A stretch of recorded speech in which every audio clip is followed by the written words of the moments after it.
Did you know that for The Dark Knight Rises, about a year before this movie's release, director Sir Christopher Nolan mentioned he was considering using a mixture of CGI and deleted scenes from The Dark Knight to have Heath Ledger as the Joker appear briefly, which Bryan Singer had done to bring back Marlon Brando in Superman Returns. Nolan ultimately decided it was disrespectful to Heath Ledger. 2.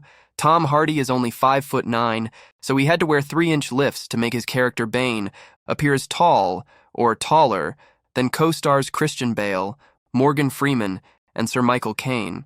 3. Tom Hardy accepted the role of Bane without reading the script. He was verbally told that he would have unprecedented access to extensive stunt training and equipment that he could enjoy knocking around. 4. While doing promotional interviews for this movie, Tom Hardy stated that the most difficult parts of the movie to shoot were the fight scenes. Not because of the physicality of them, but because he was such a huge Batman fan growing up that he said it felt like I was beating up my childhood hero.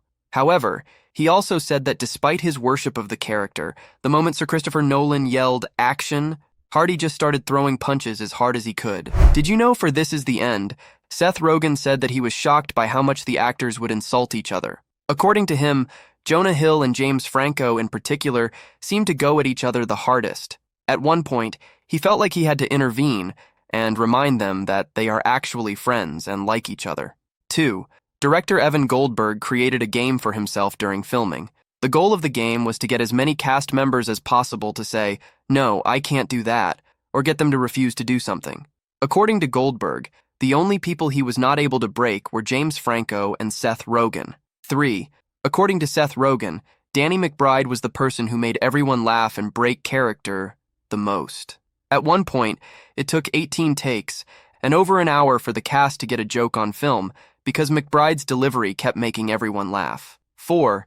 Jay Baruchel admitted that despite all of the hilarity and the over-the-top nature, making the movie was actually therapeutic because he felt that some of the arguments and confrontations in the movie were, on some level, things that the actors have actually wanted to say to each other at some point. Did you know for Tangled, this is the first animated Disney princess film to get a PG rating by the MPAA. The previous Disney princess films up to that point were all rated G. 2.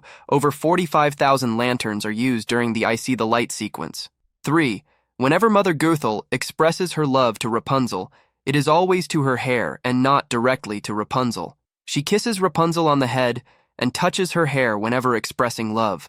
She also calls her "my little flower" in reference to the original sunflower. By contrast, whenever Flynn is being affectionate to Rapunzel, he always brushes her hair away so he can see her face better.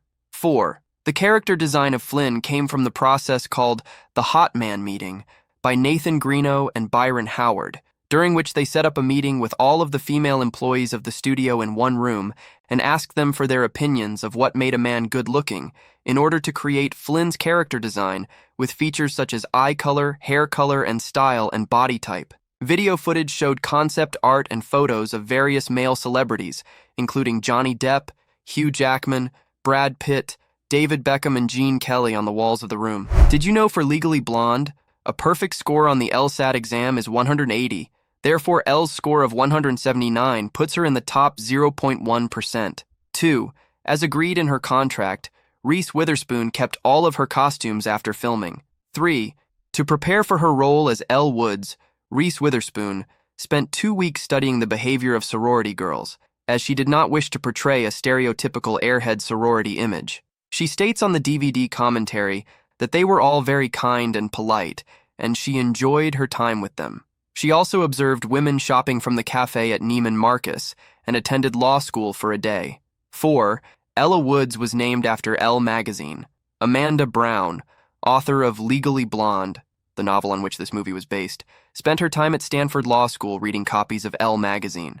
5. The producers originally wanted to set this movie at the University of Chicago. School administrators declined, however, because of a scene toward the end of this movie where a professor places his hand on Elle's leg. Filmmakers subsequently decided to have the story take place at Harvard University. Did you know for Dazed and Confused? Reportedly, 1/6 of the budget was spent on acquiring the rights to 1970s pop hits on the soundtrack. 2. When the kids are building the paddles, the sleeping teacher in the shop is a real teacher at the school who still works there. 3. Sean Andrews and Jason London did not get along during filming. At one point, Richard Linklater had to break up a fight between them. It changed the ending, which was going to feature Pickford instead of Wooderson. It also explains their almost total lack of dialogue despite sharing several scenes. 4. Writer, producer, and director Richard Linklater's intent with this movie was to create an inverse John Hughes movie. 5. Vince Vaughn auditioned for Benny, but was turned down after Richard Linklater decided that he and Ben Affleck resembled each other too closely. Cole Hauser was cast in the role instead. They would go on to play brothers in the breakup. 6. Richard Linklater originally wanted the Led Zeppelin song Rock and Roll for the movie playing during the end credits, but he didn't get it. Jimmy Page agreed for Linklater to use the song, but Robert Plant denied him. Did you know for Eternal Sunshine of the Spotless Mind? During the train scene, Kate Winslet punches Jim Carrey. This was not staged nor planned, and Carrey's response is that of genuine surprise. 2. The scene where Joel and Clementine watch the circus go through the streets was made up on the spot, as the film crew and cast happened to be working nearby, and director Michel Gondry decided it could work well in the film. The part where Clementine disappears suddenly is one of Gondry's favorite moments of the film, as Jim Carrey didn't know Kate Winslet was going to disappear, and Gondry liked it because Carrey's face appears so saddened. When the sound blanks out in the final film, Carrey is actually saying, "Kate?" 3. Despite the fact that Charlie Kaufman's script and Michel Gondry's visual concepts were closely followed, the cast members were allowed many chances to improvise. Elijah Wood and Mark Ruffalo improvised extensively, and much of the dialogue between Jim Carrey and Kate Winslet resulted from videotaped rehearsal sessions, during which the two became close by sharing tales of their real-life relationships and heartbreaks.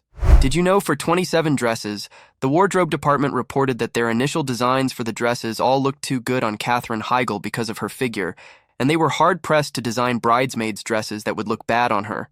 2. While Jane and Kevin are in the bar, a Josh Kelly song can be heard in the background. In real life, Josh Kelly is married to Katherine Heigl. 3. Producer John Glickman says that the original pitch was only about 60% of what the end movie ended up being. At the beginning, we had aspirations of, this is going to be an unmarried woman of the new millennium, which was a classic female drama directed by Paul Mazursky, said Glickman. But no matter where we went with the story, we knew it was an incredible commercial idea. 4. The writer had no interest in giving Jane a traditional happy wedding. I wanted her to end up on her own. Hilariously enough, McKenna said. 5. Katherine Heigl previously played another character who was in love with a man named George. Her character Izzy Stevens on the television series Grey's Anatomy was briefly in love with the character George O'Malley. Did you know for Matilda? Mara Wilson's mother, Susie Shapiro Wilson, died of breast cancer while the movie was being filmed. Mara honored her mother by bravely finishing Matilda, which was dedicated to her mother's memory. 2. Mara had thought for years that her mother had never gotten to see the completed film. But years later, Danny DeVito revealed he had shown her mom a rough cut of what they had filmed shortly before she died. 3. The picture of Miss Honey's father, Magnus, is actually a portrait of Roald Dahl, the author of the book Matilda, upon which the film is based. 4. In stark contrast to their characters, Danny DeVito and Rhea Perlman became very close to Mara Wilson during production. According to Wilson, DeVito and Perlman would often let her stay at their home and keep her entertained while her father was working and her mother was in the hospital receiving cancer treatments. 5. Pam Ferris often stayed in character when the director called cut to scare the children on set so that their fear of Miss Trunchbull would be genuine when the camera was rolling. 6. Danny DeVito and Rhea Perlman were married in real life.